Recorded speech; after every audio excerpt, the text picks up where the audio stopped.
Warning, this video contains rumors, speculation, strong opinions, and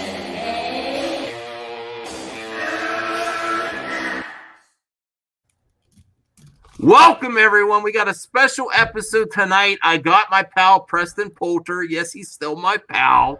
We're going to talk about doxing, maybe foxing, the quality control of Comicsgate, and I made this thumbnail, and I was having fun, and then I kind of feel bad. It's so accurate.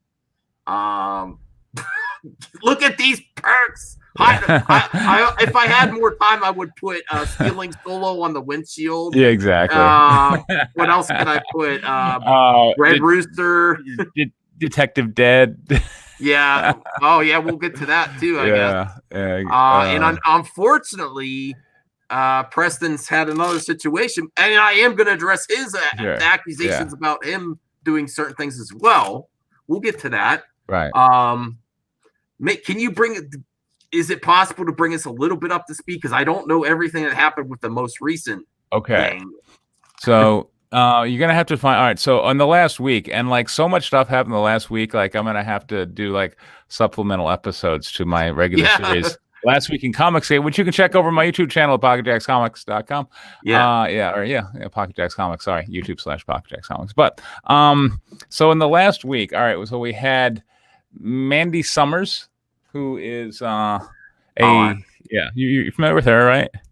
No, I know who she is, though. This is I'll show you what hold on a second. I put the new Milkshake Crew exactly because this is what those pros really had a problem with, these ladies. That they weren't necessarily qualified. That was the accusation, right? But they defend the new Milkshake Crew on the right without any reason to, just because they're on their team. Yeah, exactly. So Mandy is the one in the rainbow shorts there, and she had a comic book, and I guess still does. Wart the Wizard over on Indiegogo, which funded a while ago. Come to think of it, let me look it up to see when it's supposed to come out, because it should be coming out pretty soon. I would hate to think they were late, but she, so anyway, she's been frequently friends with War Campaign and hanging out with Ethan Van Sciver and gotten the nod and all that. And so she got all that good, yummy Comicsgate love. Fulfillment status, March the 1st. Okay, recent. It's been an awesome time. I have Wart the Wizard completely penciled, inked, colored, and lettered. So I guess this should be coming out technically late because she promised it last month, but I'm not going to knock her. That's pretty good. That's pretty based on Comicsgate. Exactly. Yeah, but by Comicsgate standards, she's killing it. But, but let's see. So she was complaining on Twitter about people who apparently, like, at certain levels of Patreon or whatever, you got to see lewd photos of her. Okay. Exactly. Okay. Whatever. However you. I didn't know that. However you shake your moneymaker, but that, you know how the War Campaign crew loves to. So they were taking her lewds and, modifying them and sharing them around, and she was like, "Hey, that's not cool." But then after some, I don't, it's, and again, I'm not privy to the internal dialogue. So you're saying that the con is going to be really safe? That's the con's going to be huge fun. And then like 24 hours later, Mandy came out and goes, "It's all good, y'all. As long as you got Comicsgate in your heart, I love you all so much." My God, are you serious, bro? No, that happened. Girlfriend, what is wrong with you? No. I don't care. I mean, I don't care that the perk or whatever on your Patreon is one thing. I don't like that either. This isn't a hub. Right. This is YouTube. Exactly. But then to just give them a pass. Yep. No. My friend that doesn't like me to cover Comicsgate, he's like, "I'm not coming on your channel if you talk about that." Right. He said the Comicsgate Menace con Yeah. He's like, all the ladies cover your drinks. Yeah, exactly. Oh yeah. He's gonna give a he was thinking about doing a like a top 10 list of not what to do, not what to do at the con to be safe. Yes, agreed. So that happened, and then we had Lady Alchemy, which is she got some money, and again on Ethan's stream. I don't want to say this was back in like late 2018 kind of thing. But she raised like $45,000 for a comic book that was supposed to come out at some point. And then last week it was like, oh, I spent some money on a guy who said, oh yeah, I'll take care of everything. And I don't have anything to show for it. Oh, well, lesson learned. I'm going to do better. And you hear this a lot from Comicsgate creators of, wow, I guess I should apologize. I took your money and it is gone. But I gleaned valuable experience is going to allow me to do things much better in the future. I'm like, it's very reminiscent of the whole Jeff Hicks situation of I took your money and then I gave you this book. It's not. Oh, I want to give an update on Jeff Hicks. Oh, sure, go ahead. Yeah. If it was the printer, you would have got the. Oh, if it was the printer's fault, that was another lie. I'm pretty sure. Yeah. Maybe sharing some of that Cecil money. Although Cecil, now I've heard Cecil's thing is actually going to happen, but still, who knows? But I saw him on stream, trashed with that Indiegogo money, saying no one's getting shit. No, he said it like 10 times, so I don't know what to believe. It's who knows. I certainly wouldn't be counting on it. I'm prepared to wager money you're not going to get it this year. Oh, no, for sure. Yeah. It's definitely going to be late if it happens. Right. So, next year, look, this year is going to be so painful for Comicsgate. Like, next year, if I were Cecil, I would put out probably, like, the lowest tier thing I can do to get away from charges of fraud. Like, well, you asked for a book, you got a book. There you go. And just take the rest of the cash and whatever, invest in ketamine. I don't know, but that just shows how spiteful the whole movement is. It was really just an FU to Doug. That's why it raised so much money. Like, hey, even if you dislike him and he left, you paid for a book. You didn't pay for Comicsgate the book, right? And then be disappointed. You paid for Earthworm Jim, so you have no reason to, And that's what I've always maintained is, people are like, he took money out of Comicsgate. And I'm like, okay. So, and this is where you can never get a straight answer when you're dealing with these people. It's like, so what's really important? Is the really important thing that you got value for your money? Or is the really important thing that you gave money to some person that you feel is loyal to Ethan Van Sciver and the little tribe that you're in? Now, we were talking a little, just to show, but before the stream, we were talking a little privately, and we're like, yeah, we're covering this, but we're kind of like, at times you're like down about it. Like, originally we wanted this to be something. Right. Like, I still, even though I think Ethan's crazy. Yes. I think he's a right-wing SJW. They think you're an SJW. Yeah. I think he is out of his mind. And I'll just give you everyone and all the viewers. I offered, even though because I talked to Ethan just a little bit, because he's, as of now, he still follows me a little bit behind the scenes, and I'm not going to reveal the direct message. But I said, hey, because I want to be fair, I said, if you want me to address anything to Preston, even though you're not going to be there, I will ask him. And Preston all the time says, yeah, sure, hit me. Yeah. But that's why we're going to talk about the accusation of your doxing later, of you doxing someone. And I examine both sides of the story as much as I could without knowing all of the details. But this is just a sad situation. Yeah. Like I made this, I was like laughing my head off when I made this thumbnail, And then I looked at him like, this is sad. Yeah. Yeah. It's really sad. And it does, like, you know, when I first started on my, I'm gonna do criticism of Comicsgate, you know, as kind of a channel mainstream. You know, I felt very much the underdog.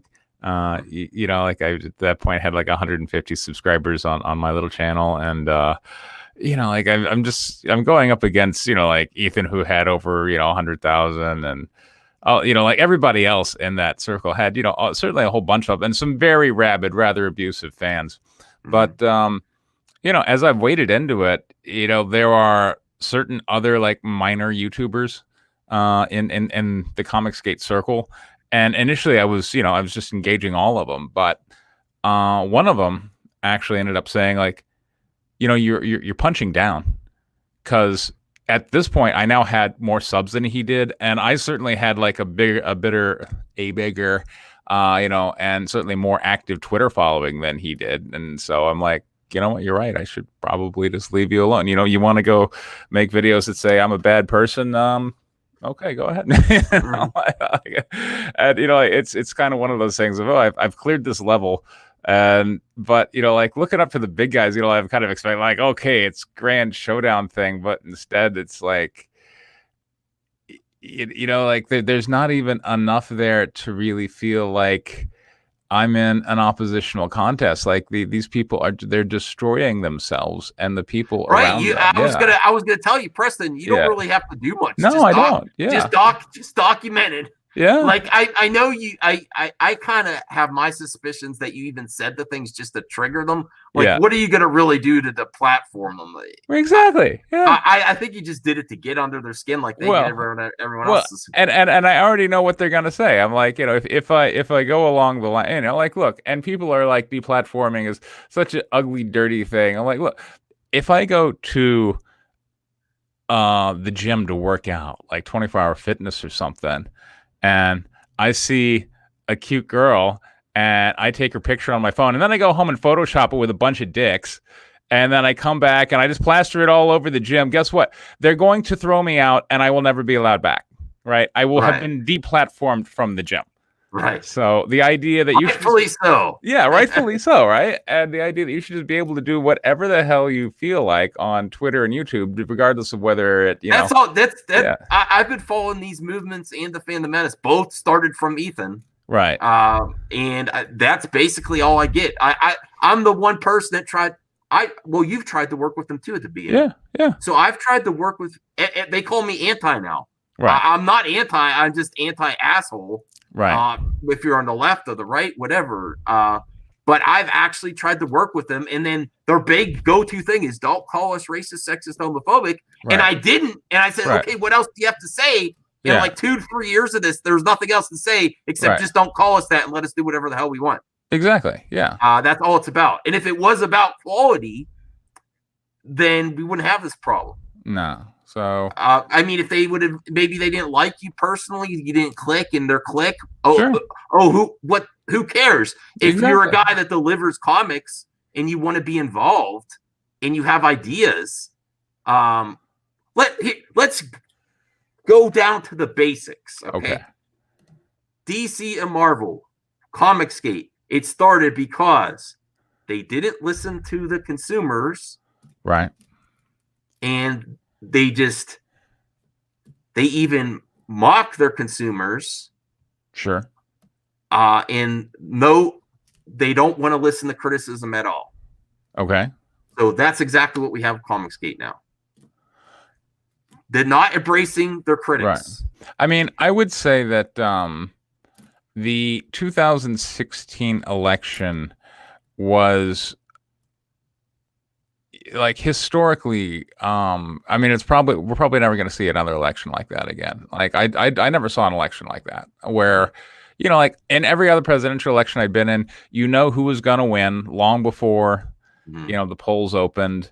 And, you know, it always kind of were narrowed down to 2 candidates who, you know, were well-moneyed people, maybe representing different financial interests, but basically saying whatever the hell they needed to in order to get elected. And, as the phrase goes, you always end up with John McCain. But this time around, it was dramatically different. We had the surprise outcome, and we had a presidential candidate who was kind of an edgy troll, and and people freaked out when he ended up winning. And it seemed like this worldwide thing, because also you had like Le Pen running in France, and then you had Brexit, and so there was just this global zeitgeist on the internet of kind of conservative trolling against the autistic whining of the SJWs that was just very easy to tap into. And because and here's the thing, like, as a writer, if you're writing a short story or something, you need to use characters who are stereotypical, because you don't have a lot of pages and content to give me a finer points of a new character. So instead, it needs to be the hooker with a heart of gold and the grungy homicide police detective are downtown. These very easy to understand segments that the mind goes, oh, okay, yes.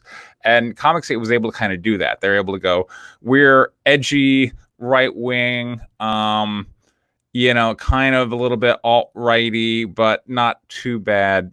Well, we definitely know some, even if there's not some races. I think everyone knows one. Yeah, exactly. And benefits from them pushing your content. Right. But we're really just here to have a good time and make comic books. And it seemed, and they certainly had the right enemies. They kind of chose well in order to find themselves by enemies who seemed kind of out of that reactionary, autistic, screeching characterization. And then you had Star Wars come out, and people were really disappointed with how The Last Jedi went. And so... I'm glad you brought that. Yeah. I didn't mean to interrupt you, but I'm glad you brought that up, because the criticism about Doug in taking money and leaving, I think that's what my opinion is. That's exactly what Ethan did with the Star Wars and the Phantom Menace. He started it. He got the money to fund the Indiegogos, and he great big Star Wars fan. I don't think he cares that much. Right. Exactly. So he took the money, said, we're going to do stuff. We're going to do great things. Like a used car salesman. Exactly. And he's not there. He left the High Council. now he's back when it's tough. Yeah. When the cars off the Indiegogo lot aren't selling as well as they used to, now he's back to the High Council. Exactly. Sorry to interrupt. Go ahead. No, it's quite all right. So, that was what they were able to capitalize on. And the thing is when you really examined it closer, that the facade that was put forward is kind of not very convincing, but it was there to be easily understood at a time. And that's why you look back at 2018, and Cyberfrog Chromium cover got $500,000, and Richard C. Meyer's Iron Sights got 400,000, and they were doing well in 2018, but then as time wore on, it became okay, well, so what are you really about? And they could never really define themselves, except just by their tribalishness. It's we are this group who have certain leaders. We won't call them leaders because they don't take responsibility for anything, but very clearly it's Ethan Van Sciver. I would normally say Richard C. Meyer, but he's no longer self-identifying. But I saw that. Ethan, I'm sorry, fail, Little Caesar, fail. If you think that dragging your boy to say, Comicsgate, that would, exactly. It sounded like he was in court. It did. Yeah.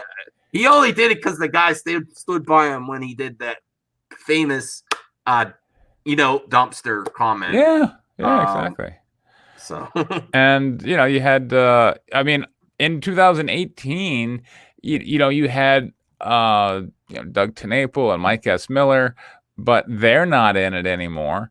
And so now, we're left with Ethan and John Malin, and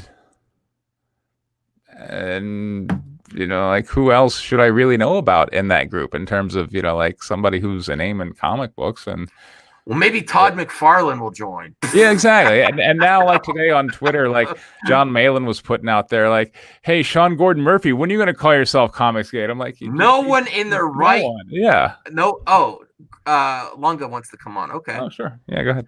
No one in their right mind that wants to have a career after Comicsgate would join Comicsgate anymore. Absolutely. It's people that want to start would want to, but anyone looking out from the industry or that might want to work again, like regardless of what you feel about how Doug is personally, if you jive with his personality or not, he run for the hills from Comicsgate. I'm sorry. Yeah. It's just going to be Ethan Malin and maybe a few others that worked in the industry and everyone that's been supporting it with that. And I'm sorry. Yeah. All these people that support him think one day it's going to be my turn. Right. Including ones that have. Yeah. And use the Indiegogo money to buy comics like Critias. Yeah, and that was one of the other weird things. Yeah, yesterday Critias was on Antonio's stream where I got doxxed. That's crazy. But I sent you a photo of that if you wanted to share that with me. We could share that. I blocked out. Yeah. So I don't want to be a doxer too. My home address. Where is it? Hold on a second. Okay. So yeah, that was and there's like a whole story behind that one, which was weird and also very telling about the campaign itself, because that was for Detective Dead, and Detective Dead is dead. Yeah. When Detective Dead is dead. 2, they had contracted a penciler named Rod Looper who did Guinevere and the Divinity Factory issue 1. And I love that guy's work. Like, I love the way he drew Julie. Like, the cover is great. And like, he had such an ability to take my script and, and draw in backgrounds that I hadn't called for, but that fit the setting. And, really elaborate on the script. And I think we did like beautiful work. But then after issue 1, he became mysteriously busy / unavailable. And I think part of that may be, as I lost my as the CG crowd increasingly started to go, who is this guy? And we don't like him. Maybe the Detective Dead guy, Mal Pica, because they're both Hispanic, and I have a feeling I have kind of more of a bond than I do, was like, no, you shouldn't work with Preston. It's going to be bad for whatever. Because, he still today, and we're almost a year later, is still unavailable. But because I did like Rod's work on Guinevere 1, I went ahead and backed Detective Dead because, I love the quality that he puts out there. And then like a month later, like this package shows up and I open it and, it's led by 17 pencils and it's got Rod's name on it. And I'm like, well, okay, but it wasn't from Guinevere. So I'm like, what the hell is it? So I take a picture of it so, people will see who it is and what it's from. And then I emailed that to Rod and I'm like, Rod, what the hell is this? He's like, oh yeah, that's my artwork that I drew for Detective Dead. I don't know how it ended up there at your house. So then we finally asked Antonio and Antonio's like, oh yeah, we had a drawing. And one lucky backer won an original pencil from the thing. So congratulations, Preston. I'm like, okay. Fair enough. So, so I now have a pencil from Detective Dead sitting on my wall, which apparently, like the story is like that, the hard drive on Crid's computer crashed and he doesn't have the artwork, which I'm like, okay, well, when I work with Rod, he's got backups on all this stuff. So I don't know if you two have a special arrangement where he doesn't. But can you explain the process by making this comic book, whereas art's hanging on my wall for your book that you don't have a record of? Oh, well, quality control. Yeah. And the photo that I sent of, hey, this package came to my house was the one that got aired on Antonio's thing. Oh, boy. So anyway, but yeah. Hey, Longa. Hey. Can you guys hear me okay? Yeah. Okay, good. I never know when I'm on this phone and got headsets in, so. Yeah, hey, what's up, guys? Thanks for sending me the link, Max. I just wanted to hop on about I was listening to you guys. Just get part of the conversation, talk about a few things that we're talking about. Preston, I just got to say right off the bat, congratulations. Basically, all of War Campaign hates me just because I was on a stream with you for like 5 minutes. That happens. Yeah. The Comicsgate has very much of like a quarantine kind of model. Like you have been in contact with someone who's been infected. We will not talk to you. Kind of. Oh yeah, most definitely. Well, Again, and I'm not saying that as a complaint. I don't give a shit. Right. I'm just saying is that this is how sensitive and thin-skinned they are. Yeah. And the funny thing is, and I'll still say it now. And I said it back then. I went on a stream with them. I'm like, you know what? Fine. I'll go on a stream with you guys. Even it was with I forgot the guy. I even forgot the guy who was hosting it. It is a small channel, but Rosetta was on there, and then Pan came in, and Pope came in, and Roe came in, and I pretty much countered their other arguments, and then they ran away, just calling me names. So they have no argument to pose. I kept saying over and over again, listen, guys, I never said anything about being anti-Comicsgate. I never said I want to deplatform anyone. I never said you guys shouldn't be allowed to sell your comics. Right. I'll personally say I look at most of it and I think it's shit, but that's just a subjective opinion. I'm sure there's obviously people that like it. Yeah. But you should be allowed to sell. The thing, what I disagree with is I don't think you have a right, in order to drum up drama for your sales, that you have a right to try to destroy people and attack people. That's the thing I have an issue with. And every time I tried bringing it back to that, they kept bringing it back to, you're aligned with these people. You're cozy with these people. And they're trying to dox us. So I'm like, so guilt by association. No. We don't do guilt by association. Okay, well, I didn't do these. I didn't do these things, though. So what are you saying? Well, you're pretty friendly with, I go, so guilt by association. No. They just kept going back and forth. Yeah, exactly. It's like, just say, you know what? Listen, I would at least respect you more if you said, you know what? I'm closed-minded and I'm convicting you just purely on guilt by association. Exactly. And you know what? Even though I'll say, well, you're an idiot, but at least can respect you for being honest with your opinion, which they're not, because they want to somehow keep this high ground, which they've never had. Yes. And Mark, hold on, I gotta feed my kid. Yeah. Oh yeah. That was another thing. I don't know if you saw that, Preston. When Pope was on and he was trying to say all that to me, he let off his rant, right? And then I started talking, and he's like, oh, hold on, stop. I gotta feed my kid. And I heard his kid crying in the background. Every time he asked him a question. Yeah. Every time I asked him a question, he had to feed his kid. Finally, I told him, hey, maybe you should get off of a stream and take care of your son. Right.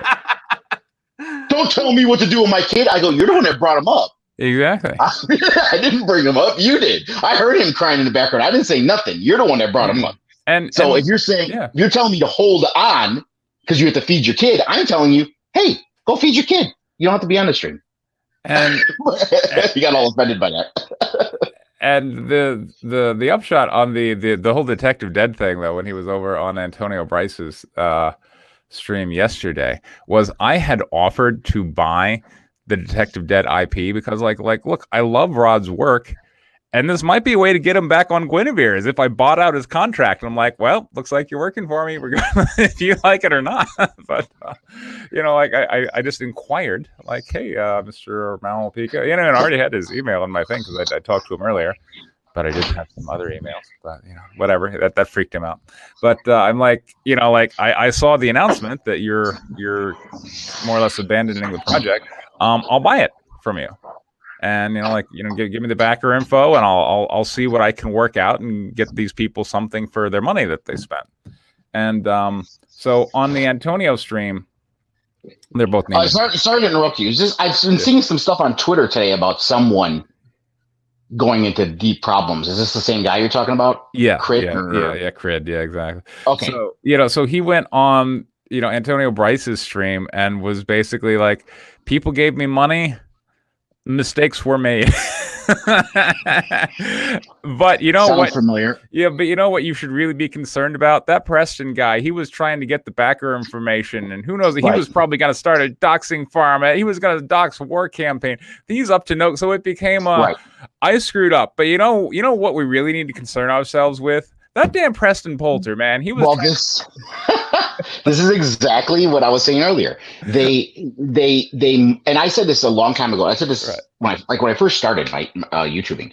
Yeah. I said, once Trump is out of office, this shit is going to die, and it's because they're literally just using his model of deflect. That every time something is brought up against, and again, I'm not being political saying if he's right or wrong. I don't give a shit. But anytime something would go against him, he would deflect to Hillary Clinton. Sure. He would deflect to the deep state. He would deflect to the evils that his base, who, let's be fair, a lot of his base are just very sycophantic and just say, yeah, he's right, and forget all the other stuff he's doing. Right. And they're following the exact same model. They go on the offensive constantly, even when there's nothing to be offensive about. They're constantly on the offense, and their defense is to constantly demean and degrade the people who are trying to logically say, hey, what you're doing is kind of fucked up.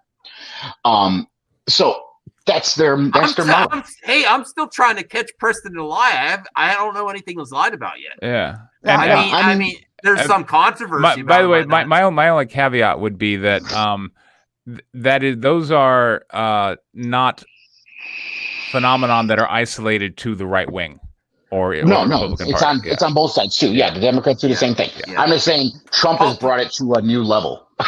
Let's just put it that way. Right. He's brought it to a new level. But and on top of that, Max said he hasn't found you. I haven't seen you lie about anything either. At least I couldn't see anything. I disagree on a few things. You're controversial for sure, but I can be, yes. Yeah, me personally, I wouldn't report it. I mean, but I understand why you did. But I wouldn't report it. That's just the way I am. I'm stubborn like that. I'd rather just fight with my voice. But the thing that worries, the thing that gets me, and this is the part I don't get. Maybe it's because I'm just a writer, and I know what write with like authors, it's a little different because people do follow. Like if they love Stephen King, they buy every Stephen King book. Right. But this is after Stephen King being an author for 30 years or whatever. You know what I mean? There's very few authors like that. Most people buy books based on a genre. Okay. That's why, like when I was selling my book, I tell people, if you like fantasy, my book's for you. Take a look at it. Yeah. I'm not saying if you like books, if you like reading, my book's for you. You know what I mean? Yeah. And now, as far as comics books go, I've been a comic book fan. What's this? Is someone trying to mess with you? Huh? Or is it an actual joke? I don't know. No, I don't exactly know, but that's Model 316. He's actually a modeler. I think he does some work for Disney, and he's working up some figures for Guinevere. So he's just messing around. Okay. But as far as the comics go, I've been a comic book fan for a long time, mostly DC more than Marvel. Right. Now there were certain artists that I'm a huge Flash fan, so I loved Carmen Infantino. I like George Perez. There's Marv Wolf, and there's a lot of people in comics that I've liked, but I never really bought a book purely based on the writer or the artist. I bought it based on the characters that I liked. I bought it based on the heroes that I liked. If we're talking about superheroes, they were captivating to me. It didn't matter. Like, let's say I love Carmen Infantino, but if he was drawing a superhero that I didn't enjoy, I wouldn't go get the comic book just because he was drawing it. I still want to enjoy the product. Whereas now it seems like what they're doing, it's literally just a cult of personality. Buy my books because I'm me. Right. I don't, and again, this is not saying anything about his talent. He's a talented artist. He is. But I'm seeing everything's anthropomorphic reptiles now. They're all like trying to form the same model. It's like, no, but I'm serious. I mean, we know Angus has his meth gator. There was a guy, I forgot his name. Oddity. That's the guy. Oddity. Exactly. Yes, yeah. Oddity was on that stream with me with Samedi, Peter Somedi, or whatever his name is. Yeah, Peter Somedi. Yeah, and there was like all comic, and Mandy was on there too. It was all Comicsgate people, and I'm like, okay, well, I didn't expect this. I didn't see Comicsgate or War Campaign in his profile, so I thought it was just a general, you know what I mean? But at any rate, they were all on there. But it's just, and Oddity, literally, he spent the first 3 minutes of his allotted 5-minute time name dropping EVS and Cyberfrog and Comicsgate. He knows, and I mean, Oddity is like two different people. There's the writer, and then there's the artist, and I think the artist is Sean Sweeney. And yeah, he goes on War Campaign streams, and he's definitely got his CG cred. And the writer is more of a normie. that is kind of like the face that they use to deflect, like, no, it's Yeah. my project. But really, like, from what I understand, Oddity was already drawn, and then the writer was hired to, write the scenes. And I'm like, Yeah. well, that seems a little bass-backward to me. If I was the writer, I would want to write the scenes before they got drawn. But whatever. So, they brought on this guy to write, and he's like, goes by Indie Comic Day, whatever. But yeah, it's yet another anthropomorphic thing. And and I talked about it last week on Comicsgate. So this was supposed to ship this month. Yeah. And part of it, there was an Ethan promised cover. And then a week ago, like someone sent me some video of one of these, Ethan Cecil streams where, they get a super chat request from, Edwin Acevedo asks, like, hey, I'm really looking forward to that Oddity cover. Any updates on it? And Ethan was just like, nope. Well, I did notice the other day that he took all his live streams down and made them private. Right. There was only like 4 I saw up or something. Well, I'm pretty sure Jeremy from the Quartering told him to do that after they talked, because of the algorithm and to get his channel back on track, because then he's been doing videos like he used to with the iPad. Right. And he's just doing the same old crap everyone else is doing. Yeah, but again, everyone emulates. Even Anna, okay, she had her channel the way she did things. And now that she's been hanging out with them, now her little fun, slamming people videos on Twitter, at least, are this, just like Ethan with his pencil. She's taking a video of a screen, but instead of a pencil, it's her skinny ass little finger pointing at the screen with her voice all sped up. This is funny. I'm going to say all this shit. Thank you, Twitter. Yeah. I'm going to say all this shit that means absolutely nothing. Right. But I'm going to speed it up so you guys really don't understand it, but you're going to love it because it's me. Right.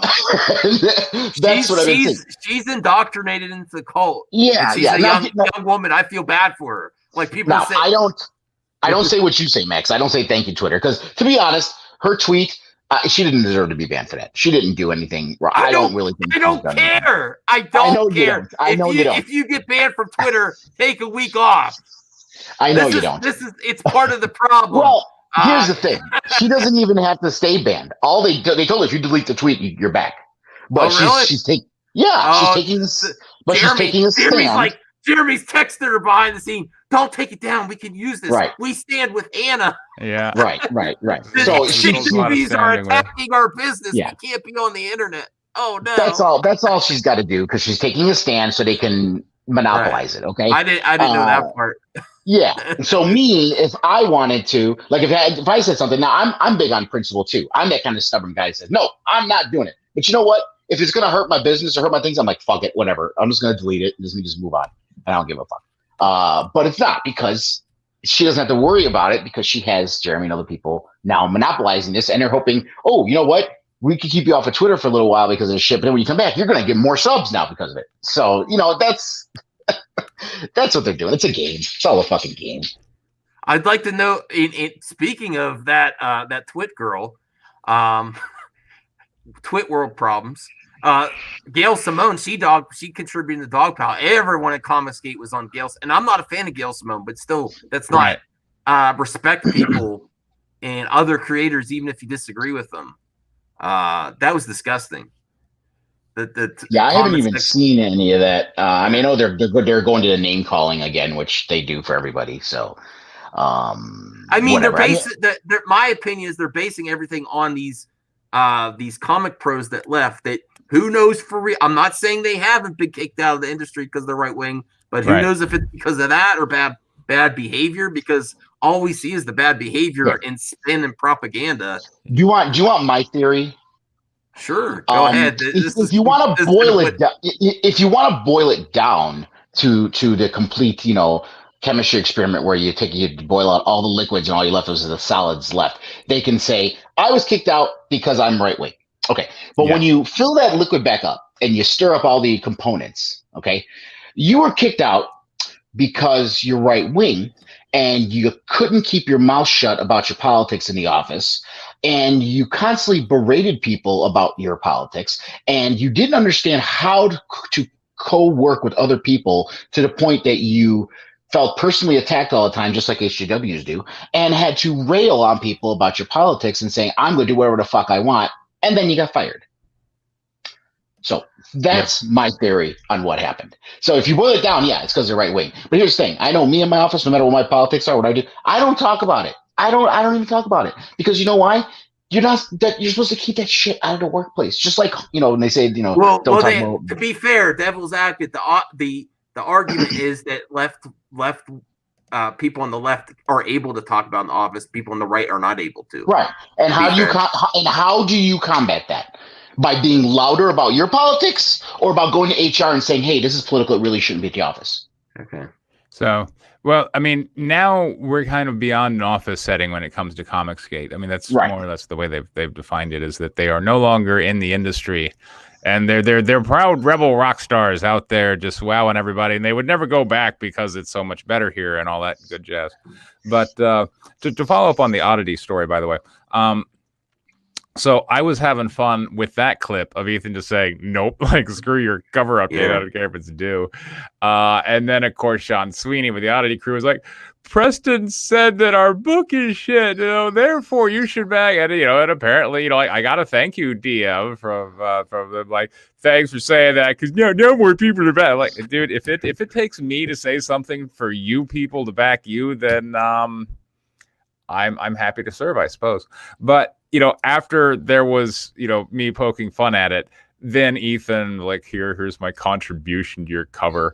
And so, like, hey, what can I really feel at this point that I am an important part of the Comicsgate mechanism, because they don't allow criticism internally.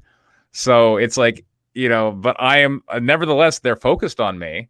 So they hear what I say. So if I say, as many times as they call you a pocket whatever, they're sure worried about that pocket whatever. They are. I mean, deep dive on the pocket. Exactly. And all they can say about me is make up a name for me and call me Chunga, like I'm overweight. When it's like, have you looked at the people you like idolize? They're like twice as big as me. So I don't even understand how this is even an insult. Right. I don't get it. But it's like, hey, it's whatever. Well, I'm Maxi Pad, but that's that's Angus's fault. And man, I tore Angus a new one on last night's episode. I heard, zero credibility to his arguments. They retweeted, why doesn't anyone talk about our charity? Right. I'm like, what does that have to do with anything? Right, because charity also suddenly makes you a good person. Yeah, that's But or he said, these asshole politicians donate to charities just because it looks good. That has nothing to do with being a good person. That's called PR. But in the in the last week, so we had Lady Alchemy, we had Detective Dead, then we had me getting Doxxed on Antonio Bryce's stream. And by the way, my role in this was as a backer. I backed his campaign. That's why I got the artwork, which was why I sent the email, which was Doxxed a backer. It's it's like people say, you got to be careful about those comic skaters for customer service. Exactly, because bad things might happen with your info. And God, that video with Bean is horrendous. Oh, That's disgusting. Yeah. And what did she didn't like what Ethan was doing, asked for refund. Even if you don't agree with that, that's not you don't get involved. Right. That's a customer asking that, let Indiegogo figure it out. Yes.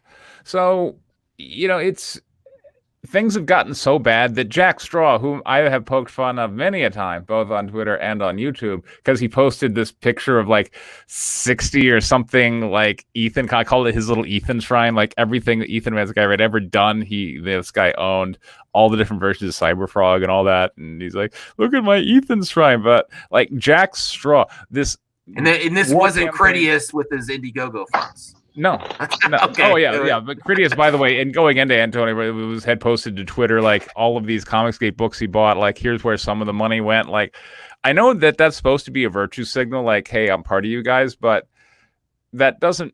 That's from a legal point of view, you haven't helped yourself. Look, I commissioned some art from Mike S. Miller. Like, good God, But so. Oh, yeah. So, but Jack Straw is actually starting to ask some pointed questions towards, like, where are my books, when it comes to, like, Red Rooster? Like, hey, Mitch, when am I going to get my book?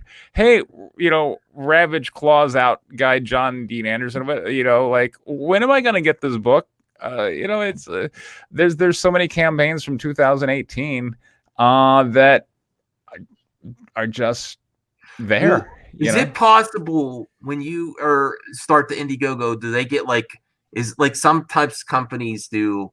Mm-hmm. You refer another creator, you get a percentage or something. I'm just wondering if that was another draw to pump out so many Indiegogo campaigns for friends. I don't know if that's a reality or not. Well, I've maintained that Indiegogo has a special relationship with Comicsgate. Yeah. And on my last episode of last week in Comicsgate, there was a guy, Joel Hughes, who has some position at Indiegogo, and he, I showed one tweet of his where he was courting Billy Tucci. Like, hey, you know what? If you don't, if you just go with Indiegogo exclusive for your She project, we'll throw in some promotion for you. Right. So, like he's already there saying, hey, come to us and we'll do stuff. So if that's already the starting position, then you got to believe that people like Ethan Van Sciver, people are like, okay, I'll be exclusively here on Indiegogo, and therefore you're going to give special promotion to my projects and those of my friends. And you're going to overlook if maybe somebody's running multiple campaigns without having fulfilled them, because those are against the rules. But here's my question to the chat. Yeah, was all this when all these projects got funded that some still aren't here? Was it about the comics, or was it about funded to dunk on SJWs to send a message that that we can create and we don't need? What was it really about? Quality comics? How many streams trying to send a message? And how many streams has he said flat out that we have to fight because this is a social war? We have to fight because this is a social war. We are fighting the culture war. Yeah. Yeah. He has said that multiple times.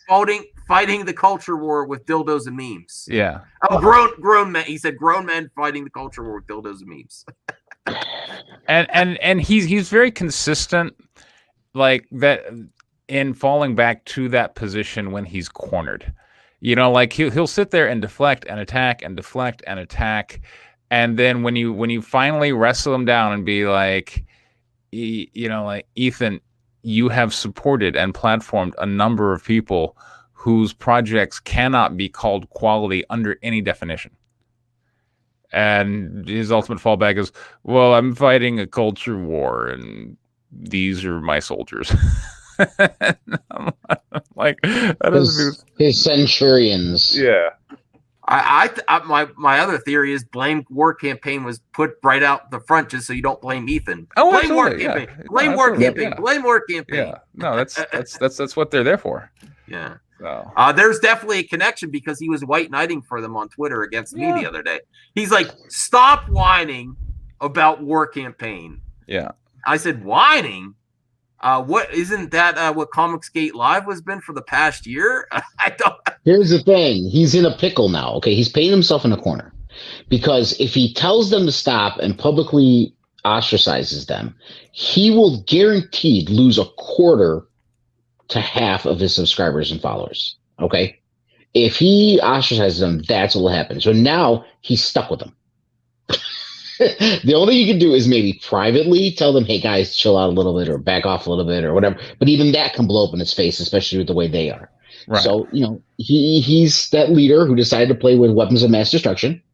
And now, he can't take his finger off the button. I mean, I view it as, going back to our pre-air discussion where I just end up feeling bad. And, like the Sunday with like, even like in the wake of finding out I had been doxxed, I'm just like, I feel really bad for these guys because like I want a worthy opponent, and these guys are just like we took customer money and now we're not even going to deliver a book, and there he is on Antonio Bryce's stream, Antonio Malpica. It's confusing because there's two Antonios, but the creator of Detective Dead is there on Antonio Bryce's stream, basically saying, I spent the money on fast cars, women, and rock and roll, and the rest I just pissed away. And Antonio's like, okay, all right. And then let's see what the chat has to say. I'm like, he got off kind of easy, I gotta say.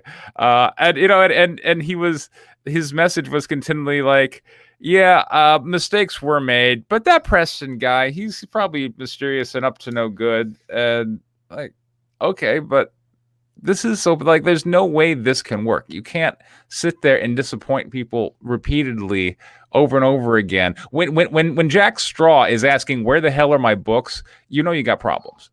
And like I really just tried to point the mirror of reality and truth to kind of shine a light into the many layers of denial that these people hide behind.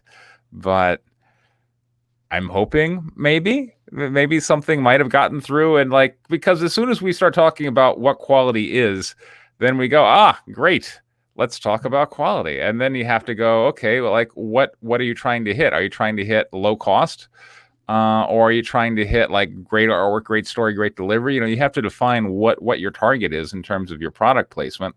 But Comicsgate never got that far. They never got to the far of what are we offering, except, well, we're offering an alternative to the SJW mainstream. And that's about as far as they got. And then I would be like, okay, well, my books are an alternative to the SJW mainstream. Do you want to talk about them? No. Why not? Because you're not Comicsgate. And that, by the way, was Crid of, you know, Detective Dead's ultimate fallback of, I can't sell to Preston because you're not Comicsgate. So we've gone a long way from the excuse they will trot out whenever they're in hot water of Comicsgate is just an idea, bro. It's just a set of ideas.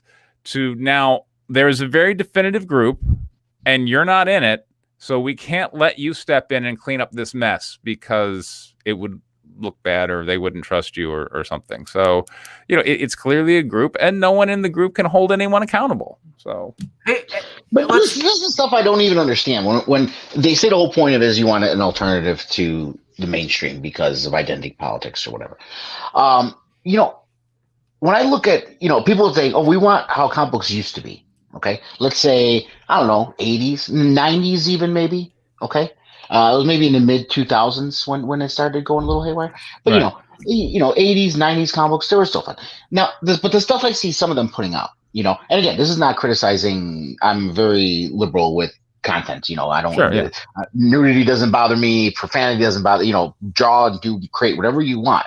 But when you think about those days of the comic books you're talking about, you enjoyed, it was mostly you're talking about DC and Marvel. Yeah, there was some independence and an Image commodities, but when you look at those, was it anything like something like the book that Cecil's putting out at all? That's not. Yeah. That's so far removed. It's not giving you the comic books you remember. It's giving you a complete tilting of the balance and making the most offensive thing you can. Exactly. To combat what you perceive as this political agenda.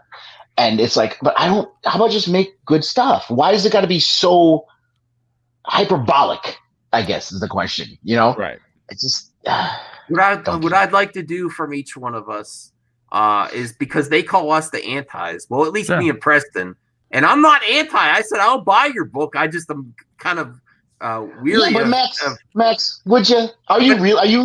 Yeah, no, I was about to buy it when he released, when he did the chromium, when he suddenly found more salamandroid chromiums, and then had the 2 ash cans. But then he used eBay prices and doubled the price, and I was like, "No, I'll wait." Now I have to ask you this question because I got to be honest. Yeah. Were you buying it just because you liked his art, or were you buying it because you were a fan of Cyberfrog?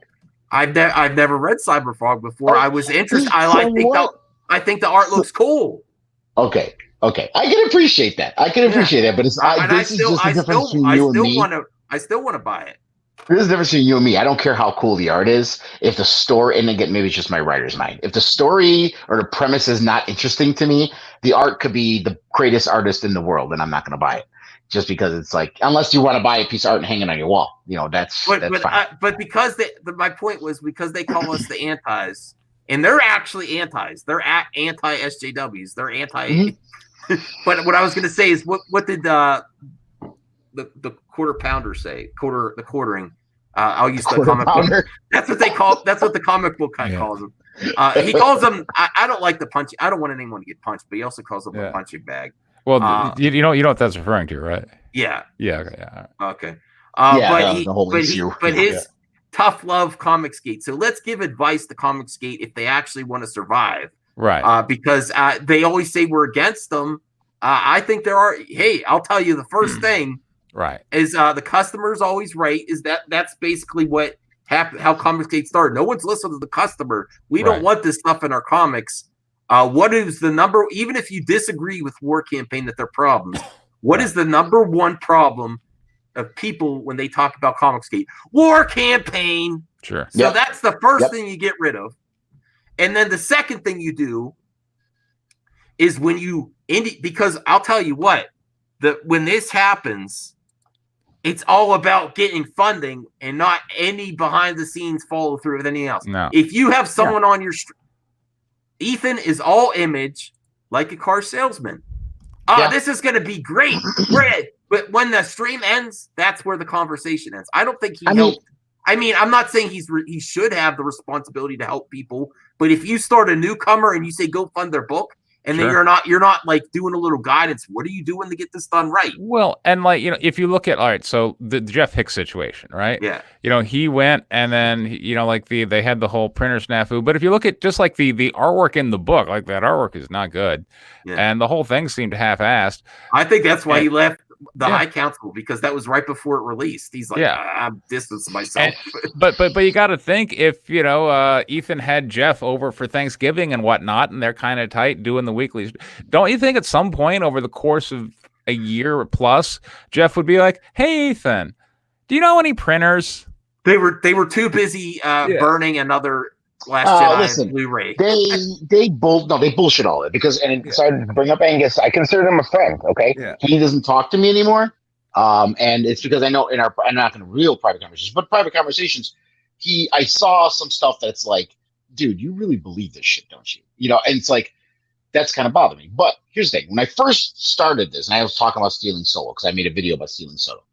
Angus had a conversation with me when he was on the stream and he kept backing away. He's like, well, I really don't know what's going on. I don't know Jeff that well. I don't know this. I don't know that. But then I saw a stream from him like a month ago where he said he was at a barbecue where he met Jeff and Jesse and they all hung out.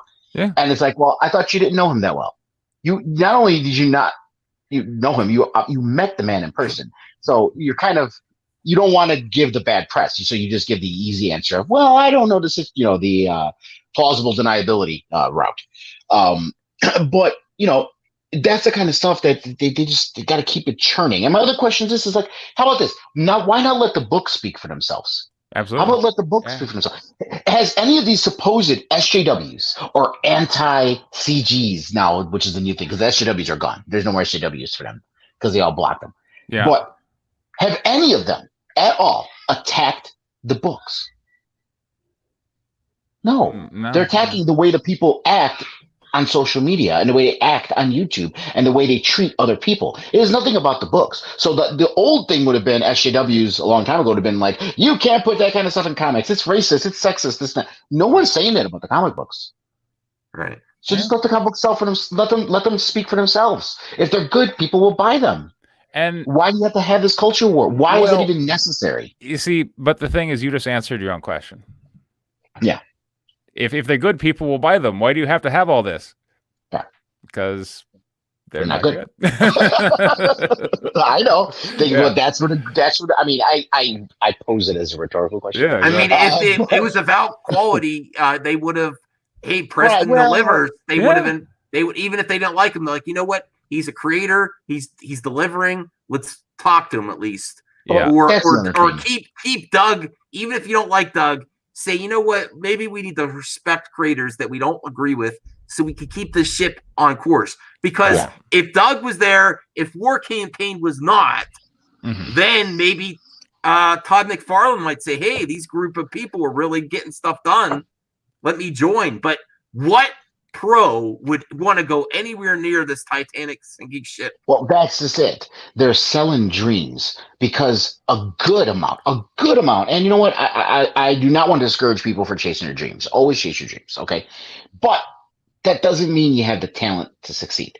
It's just we gotta be fair about it. Okay, I struggle with this every day when I was talking about wanting to put my book out. Okay, but here's the thing: I've been writing since I was 13 years old. I'm 46, going to be 46 this year. I've been writing since I was 13 years old. I've had this book in my head for 15 years. I've gone over it so many times, and I've had my own imposter syndrome and worry about is it up to snuff. Okay, I want to know how many of these new artists, new people coming into Comicsgate trying to suddenly become creators, how many of them had this dream prior to Comicsgate?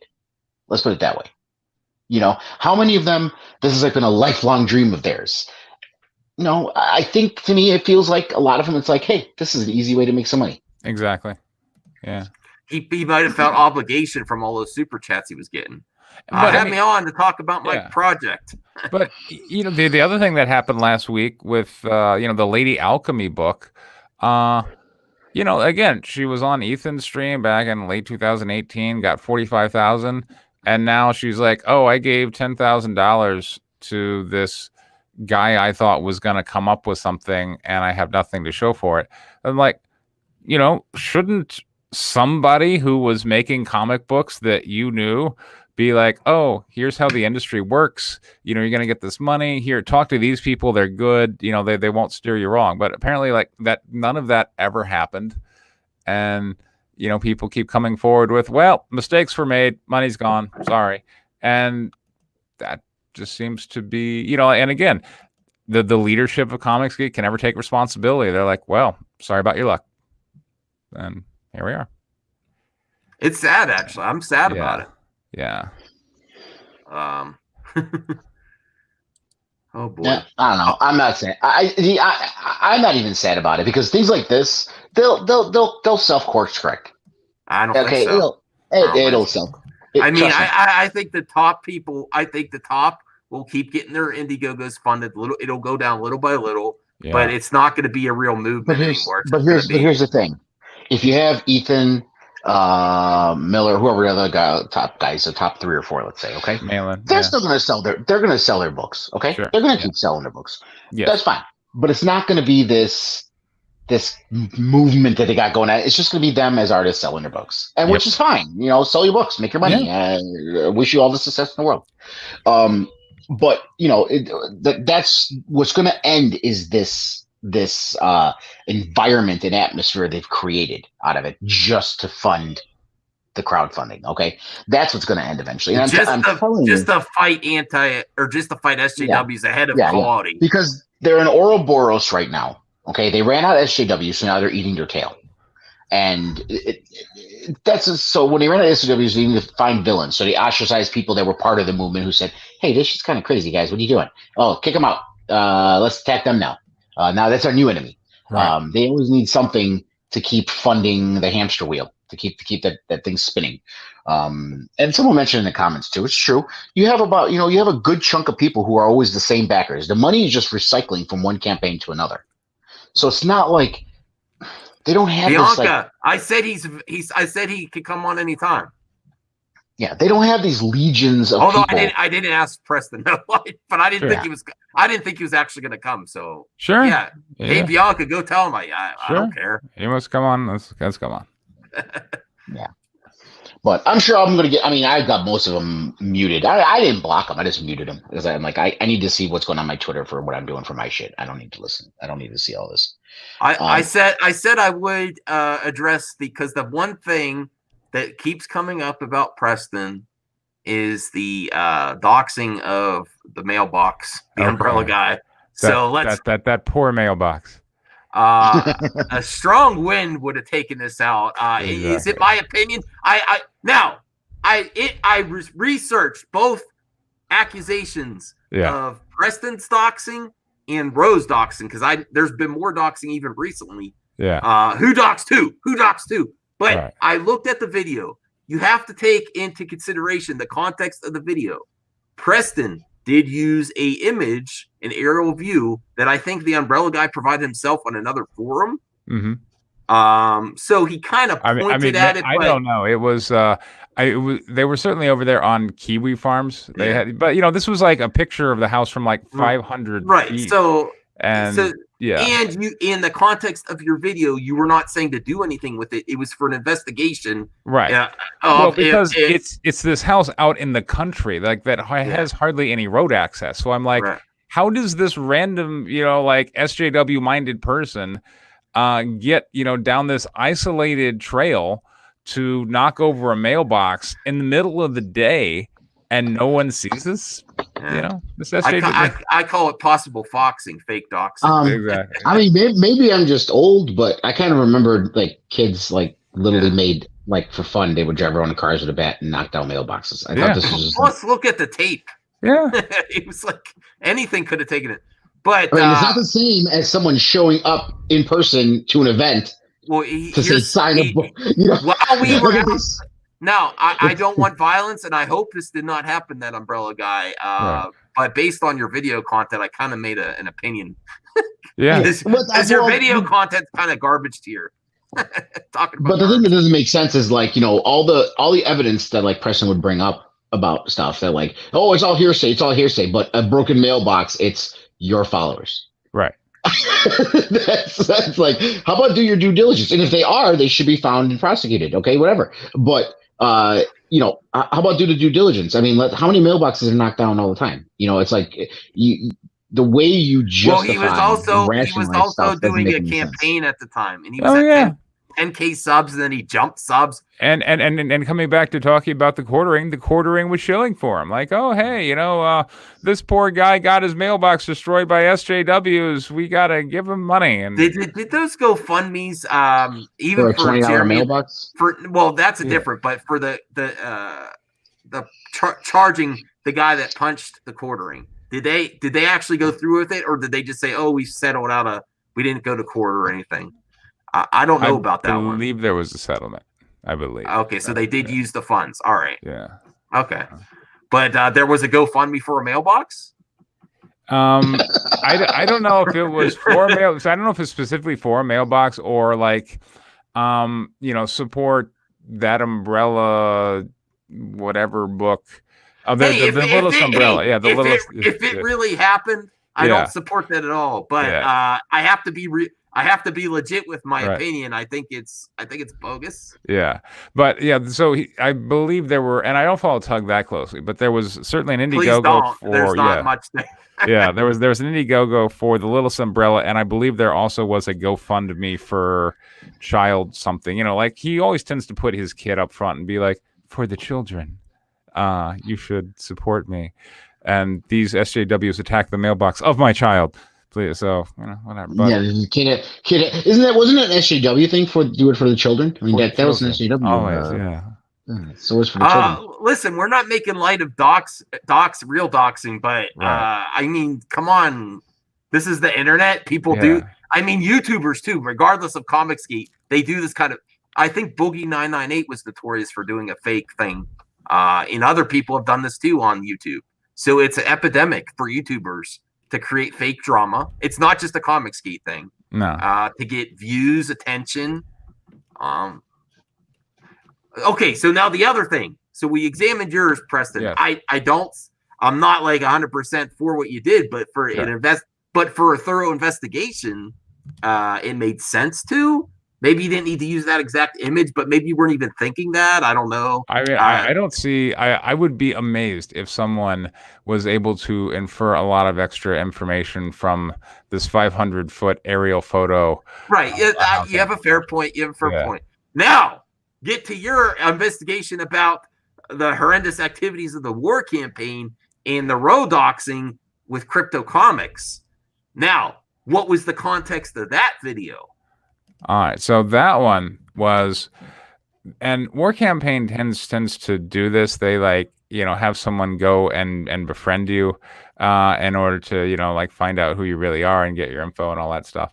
So that happened to Crypto, and then later on, when War Campaign's starting to throw around like his real name and whatnot, then Crypto's like, well, this is bullshit. And so then War Campaign, goes on the attack. So it's kind of like what happened with Mandy recently, where, hey, we're taking her private lewd photos and we're sharing them around, altered and stuff. and like very much making her the the butt of the group dynamics, and you're just supposed to go, okay, you just poured a milkshake on my head. That's funny. It's funny. You guys got a sense of humor. But with Crypto, he's like, no, what the hell, what the hell are you guys doing? And then, that escalated. And then Ro apparently goes, like, Crypto's real name is blank. And they also not only gave out his real name, but also, where he lived. So, city and state. And so now it was pretty easy to determine like who the guy really was. And in the middle of that is when Pan made the famous statement of, what are you going to say when I show up on your doorstep? Which, given the context that there was, that Pan was part of a group which was actively brigading, engaging in harassing and threatening behavior, and that his, real information was present, was what led the state's attorney to bring up charges of felony cyberstalking. And that's when Doug was actually talking to him, asking him, Right. but did you say that? And there was a whole video where he's like, well, no, I didn't mean, I said it, but Right. but whatever, In Ro in that video, Yeah. he said, brothers, Yeah. hell, brothers, don't take your rage and bottle it up. Yeah. Release it. Yeah. That's Don't dangerous. put that noose around your neck. You got to take all that rage. That's dangerous. Yeah, no, it's real dangerous. I tell my kids this all the time. Yeah. Externalize your anger. Yeah, Right. that's great. And the other thing he said that has been referenced yet is, jail one of us, 10 more will stand to take their place. Yeah. So War Campaign is like Hydra, but like in that statement is just an admission of, maybe what we're doing is illegal, but crunch all you want, we'll make more. And like, okay, so it's like a jihadi basically.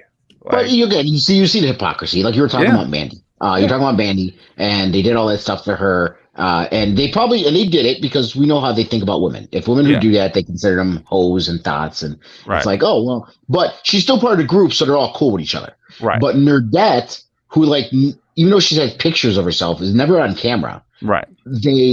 And one of them said this to me in DM. Oh, she's a thought. She's a thought. So who cares? Who cares what she thinks? Right. I'm like, oh, okay. So this is what you think about women then. If a woman expresses herself sexually in any manner, she's a thought. But if she supports Comicsgate, she's okay. But the moment she stops, she's a hoe. Yeah. Right. See, that's the kind of stuff I can't rationalize. That's the stuff that drives me nuts, and especially the environment I come in from. It's like, to me, shaming women for expressing sexuality no matter how to do it, sex work or whatever it is, that's their business, it's their life, it's their body. They can do whatever they want.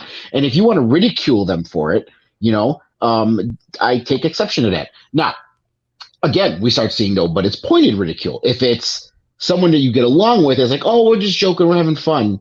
But then once you don't like them, then it's like serious. No, we don't take her seriously because she's a hoe. And it's just, I've never seen any woman who was associated with Comicsgate for any length of time who wasn't, basically this submissive, compliant, somewhat sexually promiscuous, but to the group, kind of like those like biker chicks that hang around with the gang, and like they're basically the pet of the gang. But they're not independently minded, and they're certainly not viewed as intelligent. They're just oh, you gotta be careful of this because Max got in some hot water with the Phantom Menace over that. Because he said Jeremy was surrounding himself with women to make it look better, and they all came at him. We think for ourselves. And then a really strange accusation which happened over the last week was that Ro of War Campaign went after Kyle Ritter. I don't know if you saw that, but I didn't see that. Yeah, I haven't had a chance to grab the receipts and clip out the video yet. But I did see the video that I need to grab, and Ro is sitting here saying, you know what? I don't care if Kyle Ritter lives or dies.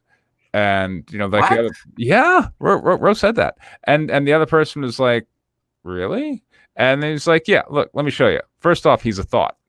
You go to his Twitter profile, and by the way, Kyle Ritter is deaf. He's deaf. Yeah, I know. But you go to his Twitter profile. There's a PayPal link right there. So that's how he's a thought. And then so Ro went on to basically characterize Kyle Ritter as being a thought for whatever reason. So I have to go grab the receipts in the video and prep that one up for. You have proof of that? Yeah. Oh wow. Yeah. Yeah, that's a shame. Isn't that Ethan's boy? He uses him a lot. Yes. What the hell is wrong? What the hell is up with bro? I don't know. And that's where I mean, beyond the normal. Why would you burn that bridge? Or I don't know. I don't get it. Yeah, I don't get that one. But that's one of the things that we'll be talking about coming up. When is your week in Comicsgate? What day? I tend to get it out on Thursday. Last couple ones I've gotten out on Wednesday.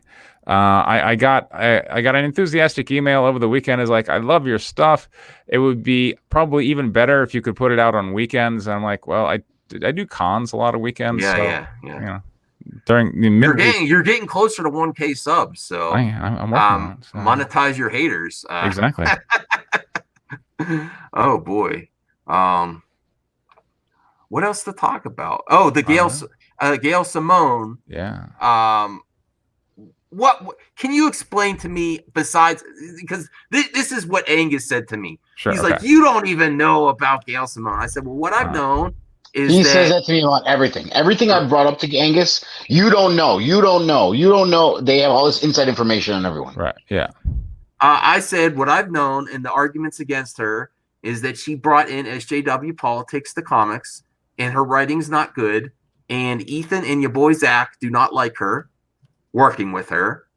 What does that justify? And the other thing is that she used the campaign to try to get hired at DC with a lot of her followers, just because of her gender. And I don't know about that one. But I'm like, what does that have to do with justifying what happened in her comment section? Everyone from Comicsgate. Now, Bianca Fights the Zombies. He was nice. He said, welcome to YouTube. If you'd like to be on a live stream, let me know. He was the only one. And I was nice too on the comments section. It was disgusting. What do you know do you know any other arguments than what I've mentioned about her that would nothing justifies that, but to try to get their mindset? I don't get it. Yeah. Oh yeah, sure. Look, back when Ethan was working for DC, all right, he was co-workers with Mark Waid and Gail Simone.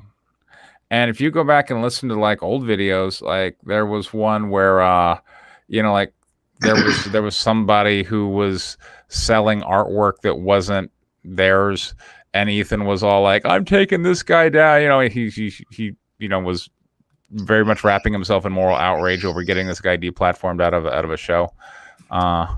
Ironic how when he does it's okay. But he in those old videos, like he's citing like, I was there with Mark Waid, my friend, we're driving along, we're talking, and Gail Simone has indicated that at a lot of times during Ethan's troubled personal life, those two would have heart-to-hearts, and she would give him like advice about like what he should do or things like that, kind of gave him a shoulder. But then as Ethan's like slipping out the door at DC, he has this tendency to feel betrayed, as it happens. If Ethan's not getting what he wants, well, then you betrayed him. And so his former friends Mark Waid and Gail Simone suddenly become enemies number one. Like these people are horrible and have to be attacked. And because Ethan was friends with them, Ethan knew how to hurt them, where to attack them, and it's really very. Well, just so Angus knows, if he ever watches this, I was there on Comic Artist Pro Secrets when he was flipping out about Mark Waid, because I also saw the interview, a little bit of it. Yeah. When he invited him on his channel, and then he said, Mark Waid's private emails, he's like, control those people with their horrible behavior. And that's way back then. It's the same thing now that it was then. It's the same exact thing. But we can't address the real issues. We can't address them. Yeah, and if you go back to like the Alfie Norris incident from 2012, which I talk about on my channel, by the way, and one, Ethan admitted that those DMs and that are in the Alfie Norris account, and if you just Google Alfie Norris, Ethan Van Sciver, you'll find it. He posted his incident of harassment from 2012, and one of the dynamics that Alfie was talking about is that Ethan had this little circle of friends who would be very aggressive and antagonistic towards Alfie but Ethan would play the bigger man who was like, Sound familiar? yeah, oh, yeah, people say stuff. You know, don't be sensitive, man. Don't worry about it. You know, they like you. I like you. We all like you. You know, so you know, he would just play out these little games, and it would be like as a test of loyalty. Comic Book Hut was saying that at one point, Ethan Van Sciver came to the Comic Book Hut and said, "I want you to go on Twitter and call Renfamous." You know, like a blankety blank, you know, some kind of misogynistic thing. And Comic Cut was like, no, I'm not going to do that. But that is probably part of the behind the scenes dynamic is that, you know, if you, for whatever reason, are on Ethan's shit list, you know, he will give a test of loyalty to one of his other followers of, all right, if you want to be in my extra special club, then you need to go attack that person over there. And then that person over there knows who you know, who he is being abused in the name of, but Ethan won't take responsibility for it. And like Blame More campaign. Yeah, I don't know why that happened. You know? He's like the mob boss who has to keep their hands clean. You know? Right, exactly. So many degrees of separation. I didn't tell him to do that. Yeah, I don't know. It's a dog whistle, or even like Jeremy from the Quartering. I'm not telling you to contact this person, harass them. Right, exactly. Okay. Every time he says it, I'm like, okay, yeah. I just want to point out something in chat, guys. Listen, even though we're talking about EBS and we're talking about stuff they do is wrong, that don't go down to personal attacks. I mean, someone has mentioned something about EBS and being abused by his father, probably maybe or something. I don't want to know about that. Yeah, don't. No. I'm saying is this is what I say when we talk civilly. We can criticize things they've said and done, but let's not. If you drop into personal attacks, you're really doing the same kind of shit they're doing. So it's like just chill out on that. You know, let's not speculate on their childhood. Well, I do want to make his brother Noah published a book discussing the family history, and we can say that the upbringing was really bad, and it was the kind of stuff. Yeah, so he came from a very poor home. Yeah, we'll just say that he came from a very poor home condition. So. Well, to be fair, Preston has brought some of this up before, but mainly examining the psychology of the man. Right. I don't think you were like nasty about it. You were just saying, look, you know, possible issues. My attitude about it, you know, quite frankly, has always been the way it is with a lot of sociopaths. It's, you know, you see the talent and you see the potential of what they could be if only they could put everything aside. You see the person they could be that they can't see, and that's always the ultimate tragedy, I think. Yeah, Max. Some of your viewers still don't know me, apparently. Oh, they know you. They know you now. I'm getting some complaints talking about some politics earlier. I want to make it. I want to make it. I think we were trying to be this clear, but I am not saying that anything about conservatives. I'm saying right-wing SJWs. That does not mean conservatives. Right. I was conservative for all my life. And here, if people want to hear, I voted for fucking Trump, dude. Okay? So you know what? If any of you guys have any problems about saying I think like I'm some liberal, like smashing on conservatives, you're going down the wrong fucking rabbit hole. Okay. So let's just all right. We set that straight. I'm not for Trump or against him. And I'm not against the left or the right. So whatever. I try to be the most centered person. I mean, yeah, here. That's where I'm at now. I'm the reason why I voted for Trump and the reason why I voted for other people is because I'm center. I'm a center moderate. That's where I am. So I can't say I'm a Republican or I'm a Democrat because I'm not. For the last 8-9 years now. But prior to that, I was a hardcore Republican. So you know what? You can put that noise on someone else's shoe, not mine. Sorry to derail that. I'm sorry, Preston. Right. I think we could wrap it up here, but I really want to. So they don't paint you as just an anti, even though you said you did say I want them to I did say that. Yes. Okay, but give them some. What did Jeremy say? ComicSkate hard love or whatever was it? What did he call it? Tough love. Tough love for ComicSkate. Yeah. Tell them right now. This will really maybe they'll clip this out. ComicSkate, if you want to survive, this is what you need to do. 1, 2, 3.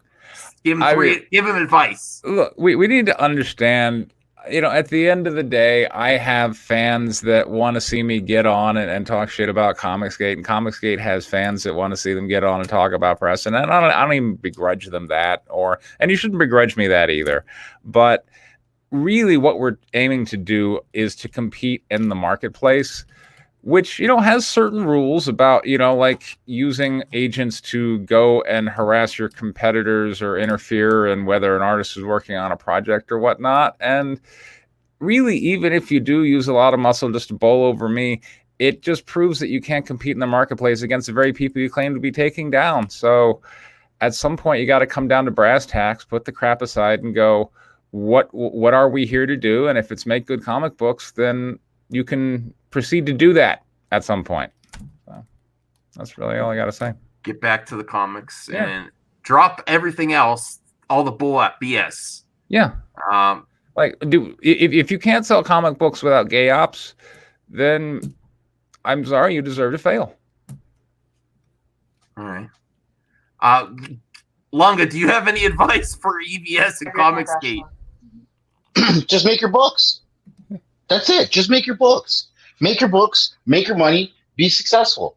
Okay. If you want to get in your private conversations with friends and people about politics or fight against culture war in your own way, go ahead. But it really isn't.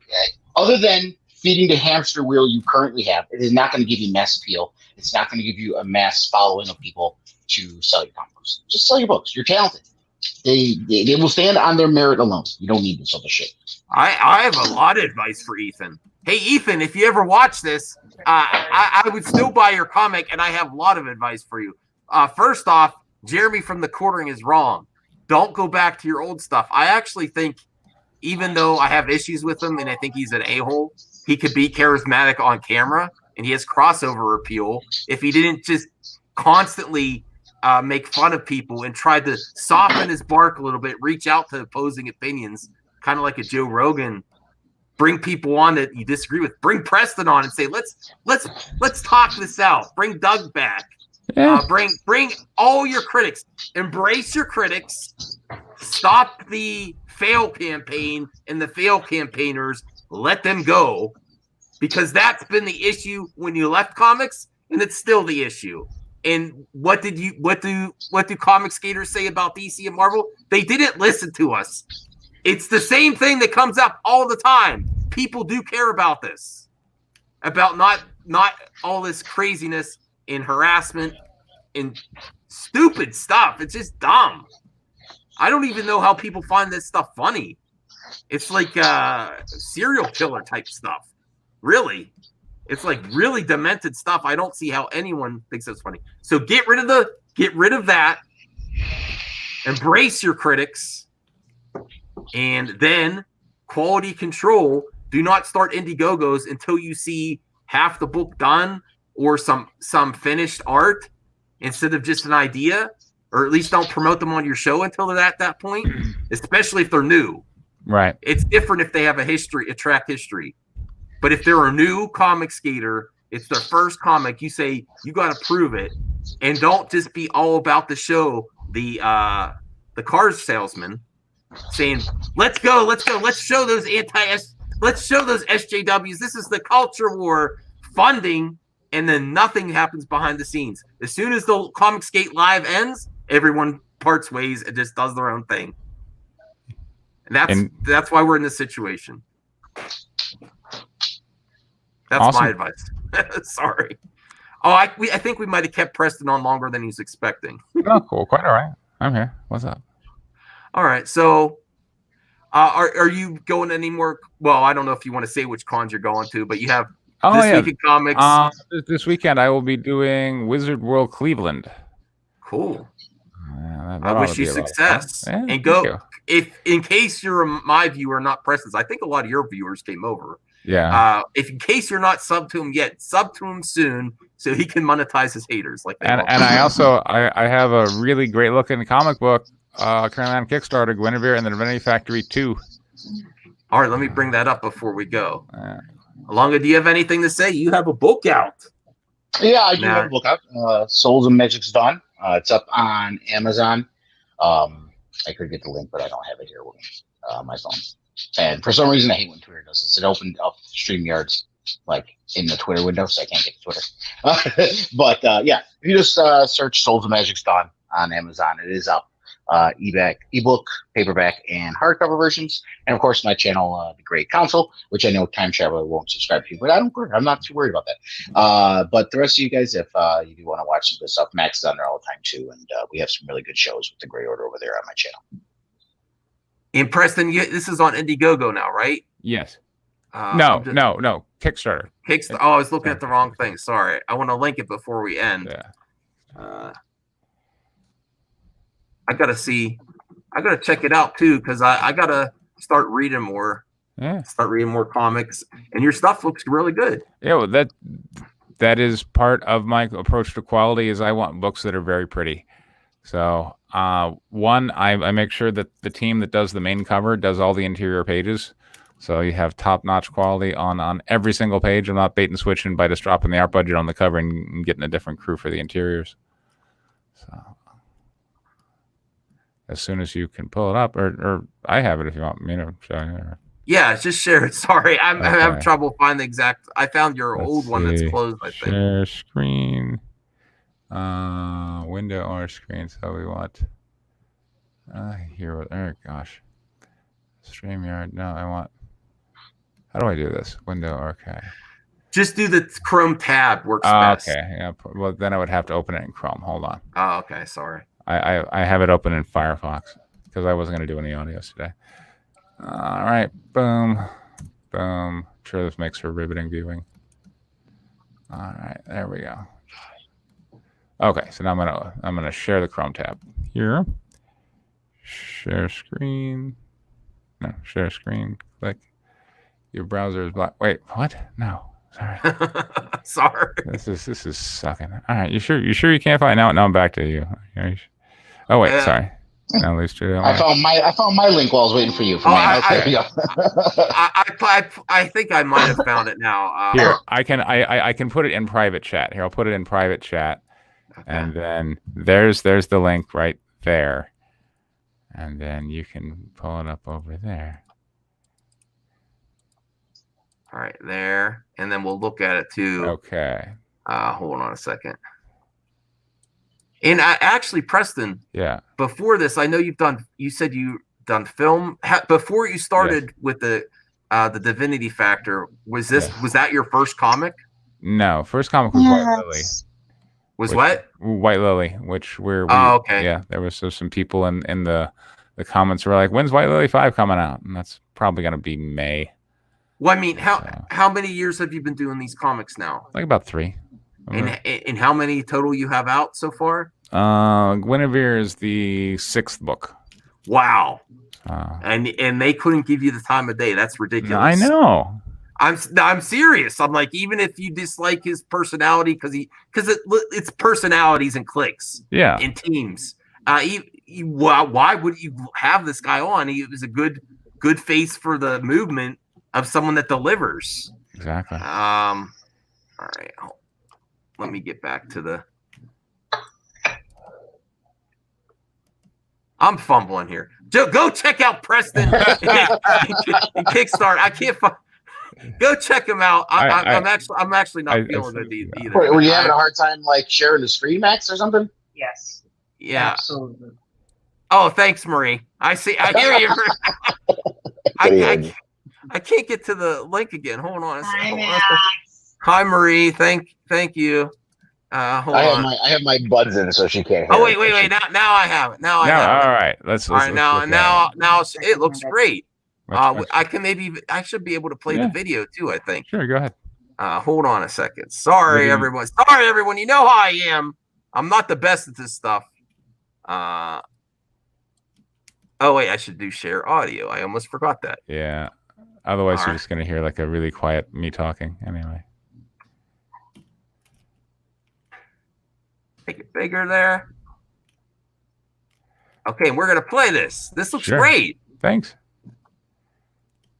Hello, everybody. This is Preston Polder here with Pocket Jack Comics, and it's now time to launch Guinevere and the Divinity Factory Issue 2 main campaign.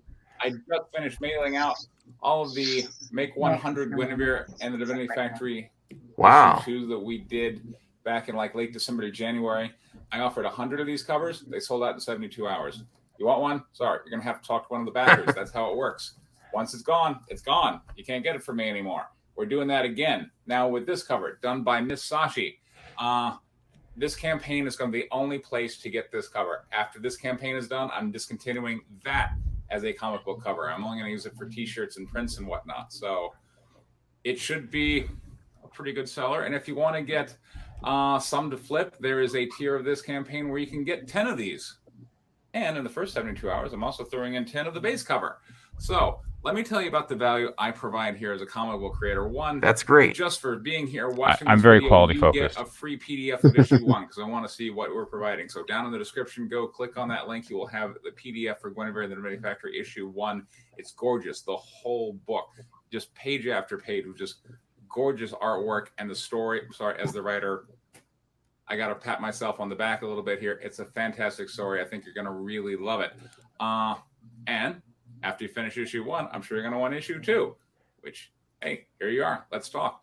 I have tried to price value into every single tier of this campaign. I think if anybody out there is offering more value than me, come tell me who they are because I want to buy from them. This is my 6th or 7th campaign here on Kickstarter. I get these things turned around as soon as I can because a lot of people are asking me for White Lily issue 5. If you don't know what that is, we'll check out some of my other campaigns because that's going to be coming up pretty soon. But thanks for stopping by. Hope you love the PDF. Thanks so much for backing this campaign. And I really love all my new fans and growing family here on Kickstarter. This has been Preston Polder with Pocket Jacks Comics. Thank you very much for your time. Take care. So, as I mentioned there in the video, there is a free PDF of Guinevere and the Remedy Factory issue 1. All you got to do is visit the campaign page and click on the link, and you get a free PDF. You see, as a friend, Preston, I'm pissed off for you. I mean, that was great. You're a serious guy. You want to do comics, and the way you've been treated when you give criticism, and that's what this all started was. We should be able to criticize art and not be called names. Yeah, and that's what they're doing. They call their critics names, try to silence their critics, and every one of those idiots in the fail campaign that calls you a pocket, whatever. Right. How many comics have they delivered? Exactly. How many? Did any one of the 4 campaign deliver yet? I mean, Vestige is still not out. It was supposed to be out in October, and here it is March. We're still waiting. So anytime they call you that, say, well, I have 6 comics now. Exactly. How many have you delivered? Yeah, and they always come back to, well, we raised a lot of money. I'm like, all right, well, great, you raised, but again, it's so what? Like, look, Scientology sold a lot of copies of Dianetics. So that doesn't make Dianetics a great book. You know what though? To be fair though, too. I mean, just how I know how crowdfunding works, especially if you have friends that are helping you, you'll have people dropping. I mean, we're talking about a comic book here, right? Yeah. Now I understand. An artist sells what they believe they're worth. I get that. But when you're talking about people donating $300,000, $500,000 pledges for a comic, you got to get the perks and stuff, but some of them do it right at the beginning before the perks even come up. You know what I mean? They're doing it to support, which is great. I get it. I'm not saying don't. If you want to pledge that much, go right ahead.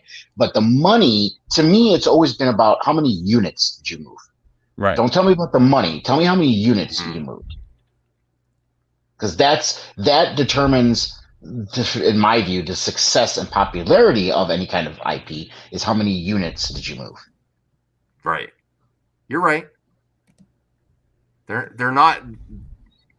They're bloating their Indiegogo numbers, and they're doing more campaigns, variant covers of the same comic, to try to catch up to Doug. I think at a certain point that was the other speculation as to why the Chromium, he suddenly put it at 50 instead of 25, doubled the price.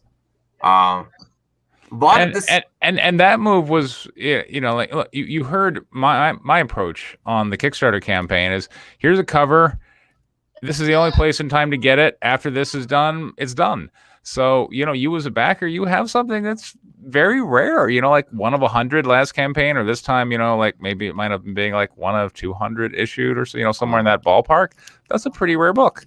And that's what people thought they were getting back for the original Cyberfrog Chromium, when Ethan as a guy was like, this is it. This is a campaign. After it's over, it's over. You better get in, buy a bunch. And then it was, Oh, I found some more. Yeah, it was the never-ending Cyberfrog. It was like so if you bought a few to try to keep yours and then resell another one, which is you're right. Yeah. You're competing with Ethan. Yeah, you're competing with Ethan. And then if you came in and you missed it and you're a new fan, he's price gouging you. Yeah. So it's not like a little slight increase. It was double the price. No. And that's why I said no. That I was ready to buy it. Right. I'm a potential customer. I was ready to buy it, and I said I can't.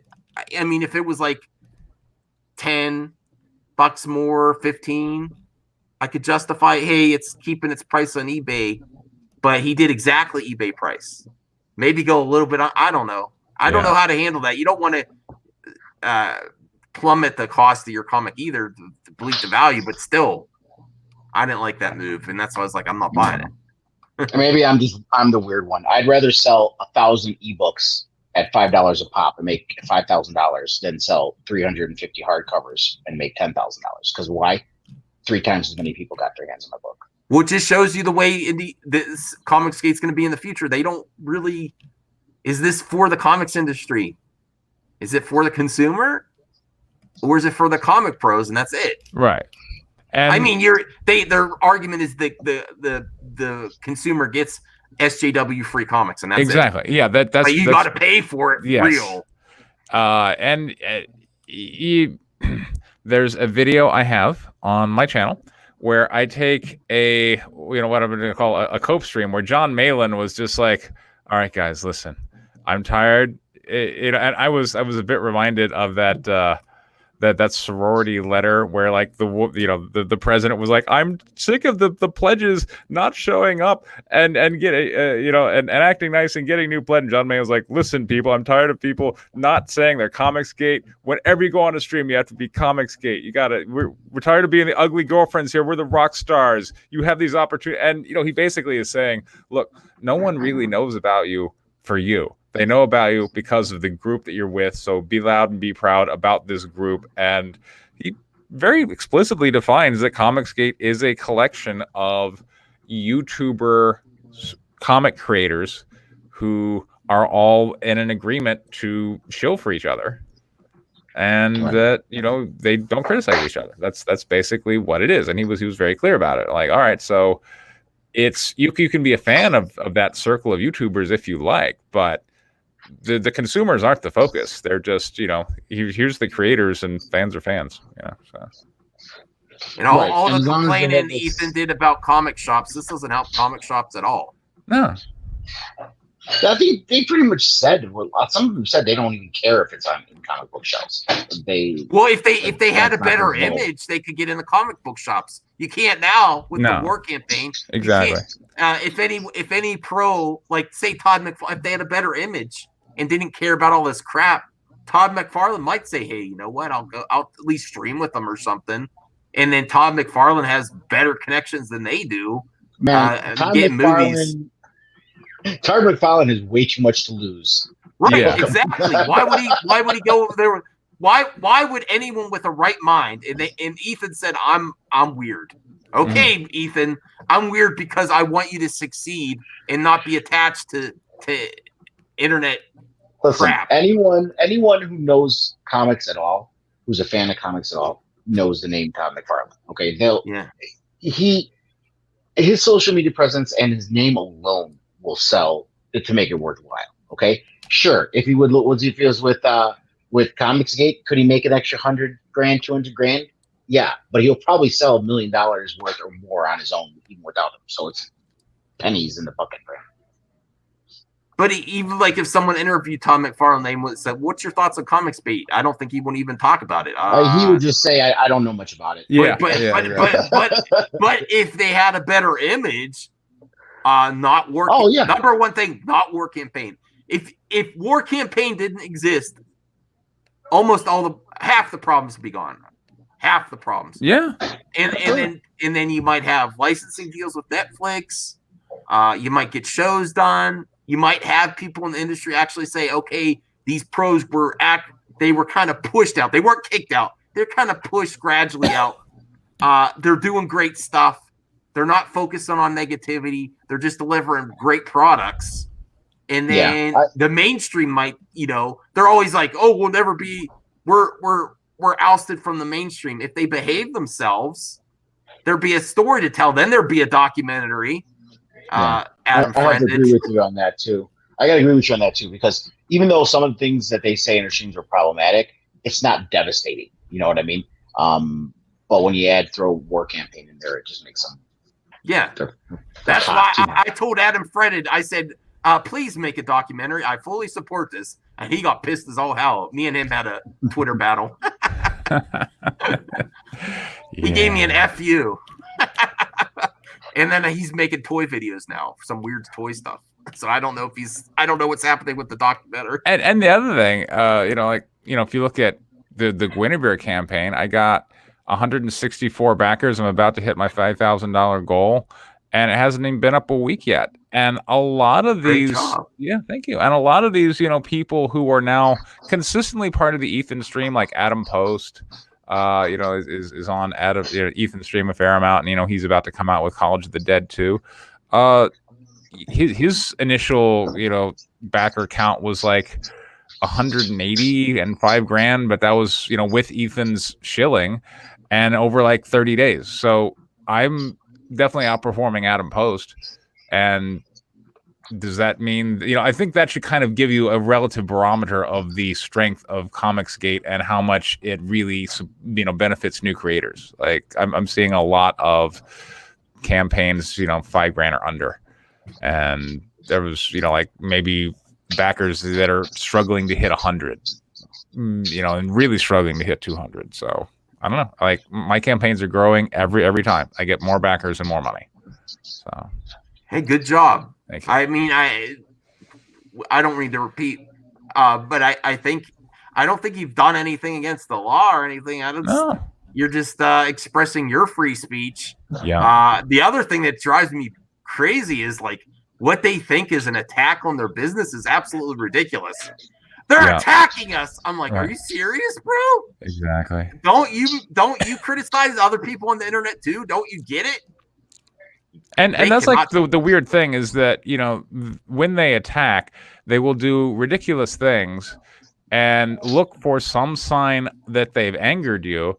And then I go, you're mad. You're just mad. Look, they're straightly out to bully. But then when you say, I think maybe people should have gotten the Detective Dead comic, and that maybe you guys should take a little more responsibility for bringing complete unknowns on the scene and just, giving them a lot of money. I heard Ethan won't stream with them. Yeah. He's going to be on Antonio's show, and then he's like, I'm not coming on until he leaves or something. Yeah, exactly. Anyway, I had a point, but it's coming. All right, I'm gonna actually head out next. Nice talking to you. I think we'll end it too soon because me and Preston don't really go unless you want to go longer. I don't know. No, I mean it's fine. But my greater point was when you come to them with legitimate criticism, they're like, you're attacking our business. I'm like, okay, fine. War Campaign is pearl clutching about. I always find it funny when they're pearl clutching over something. Like there was so George Alexopoulos, who was another villain of the week for Comicsgate, was doing the Mary Sue 2 on Kickstarter, and he was displeased with how many backers and how much money he got, so he pulled the campaign. And then Doug TenNapel had him on his stream, and they were talking about life and and writing, because they're both writers, and whether you want to convey in your narrative just kind of some of the weird absurdity of life and whatnot. And there was one where Doug TenNapel's like, look, you may be at like a funeral for a dead relative, and they're in the casket, and you find yourself looking at the boobs, and that's the life. That's how it goes. And Comicsgate took that clip and like, Doug TenNapel, huge fervor, whatever. Like, it's so bizarre to hear you people attempt to pearl clutch. Like, seriously. That is kind of funny though, but Not the other stuff I've seen about Doug. That's horrendous. I also called them out of being homophobic. I said, you all have the rainbow flag. Are you 100% gay, or are you mocking them? And most of you put it on your Twitter handles during Gay Pride Month. Right. But the argument is we were protecting from homophobia when pushing other people out or attacking others. I don't think so. It's always a joke. It's not funny. I don't think it's funny. Regardless of what you feel about it, mocking people isn't funny. No, it's not. There's nothing funny about what they do. It's, look, quite frankly, they interfere in the businesses of people whom are competing, are competing with it, like me, and that's unlawful. Like it's not cool. You're breaking some laws when you are attempting to damage other people's businesses by way of your fan brigades who are spreading malicious rumors and doing mischievous things and seeing what they can dig up on you in order to slander you in the marketplace. There's nothing good about it. But blame work and paint only. Yeah, exactly. Yeah. So like the whole thing is dirty, and it's collapsing pretty quickly. So yeah, you don't have to do much anymore. Yeah, I don't have to do much. They're doing it to themselves. Yeah. And like, as I referred to earlier in the stream, when you got Jack Straw coming out going, where are my books? Because, like, look, Detective Dead, not going to happen. Lady Alchemy, not going to happen. Ravage Claws Out, not going to happen. Red Rooster, who the hell knows when that's going to get here. Sovereign by Adam Huerta, who knows? And Adam is very, like, look, I'm not giving anybody any refunds. Screw you, people. The book will be done when I declare it to be done. Wow. Like, well, what happened to my consumer advocacy? Where did that go? And it's gone. There's nothing there. It's again just going back to the John Malin model. We've got this circle of comic book creators / YouTubers. And Comicsgate is the hashtag that they kind of share amongst themselves that identifies their audience that they're sharing. And if you happen to be in that audience, I mean, they'll kind of be nice to you. But let's face it, this is a creator club. They're not really going to show you a lot of deference. And if you're like, hey, Adam, when am I going to get Sovereign? They might block you, so... Yeah, a phobic Xeno, he might not agree with you either, but you stayed within the confines of the law. That's just what. And you weren't no pocket whatever about it. You told them straight to their face, and that pissed them off. Yeah, they do stuff behind the scenes, and they still had. Hey, how many times did you say, "Yeah, who else are we going to talk to? Let's debate this stuff." Yeah, Preston, when you started coming on this is the other thing. Right. They whine about me having you on. But what was the original plan, Preston, for us to have a debate where people can try to talk to you about the hard issues? Exactly. And so it wasn't going to be like, this is always what happens in all these communities.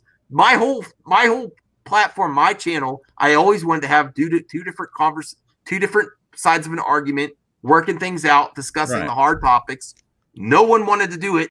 Everyone called you a pocket whatever and said you're a liar and a doxer. And that's about it. I don't know if they went, We've covered all that. Yeah. I've given an open invitation to Ethan. I said I would go on the show, even though if I'm going to be honest, I don't want to go on the show. Yeah. But I said I will do it. And then I also said to him last night, if you have anything you want me to address about Preston, and this is still an open invitation, anyone in the comments, anyone on Twitter, if you find anything that this guy has done that is against the confines of the law, or it needs to be addressed, I will make a video on it. I'm still waiting to make a video on you. The only thing I was able to do was the doxing, and I think we covered that in this episode. Exactly. So I think that's where we'll end it. I appreciate you, Preston, coming on. Sorry we kept you late, but it was a good conversation. Quite all right. Thanks. Will there be a next week Comicsgate next week? Oh yeah, absolutely. I mean, look, I'm working furiously to get it done this week. Yeah, okay. Because I'm going to Cleveland later on. But yeah, should be fun. All right. Take it easy. I wish you success. Thanks, man. Bye, everybody. All right, I'm ending it. All right.